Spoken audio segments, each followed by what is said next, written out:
কোরআন এবং সুন্নাহর মধ্যে অসংখ্য প্রমাণ আছে যেখান থেকে আল্লাহ এবং তার রাসূল নামাজের গুরুত্ব বারবার বলেছেন।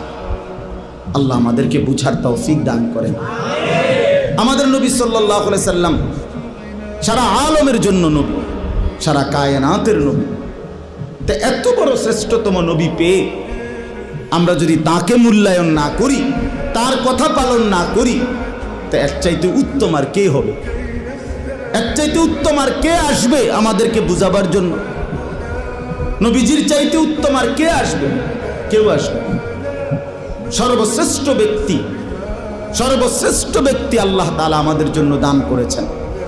কোরআনুল কারীমের মধ্যে আছে, আল্লাহ তাআলা বলেন, লাকাদ মান্নাল্লাহু আলাল মুমিনিনা ইয বাআসা ফীহিম রাসূলাম মিন আনফুসিহিম। আল্লাহ তাআলা বলেন যে হে মুমিনগণ, আমি আল্লাহ তোমাদের উপরে সবচেয়ে বড় যে দয়া করেছি সেটা হলো আমার রাসূল তোমাদের জন্য পাঠিয়ে দিয়েছি।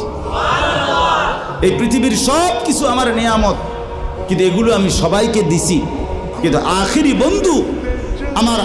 বন্ধু, আমার শ্রেষ্ঠতম রাসূল, আমার কলিজার টুকরা আমি তোমাদেরকে দিয়ে দিছি, তোমাদের জন্য পাঠাইছি।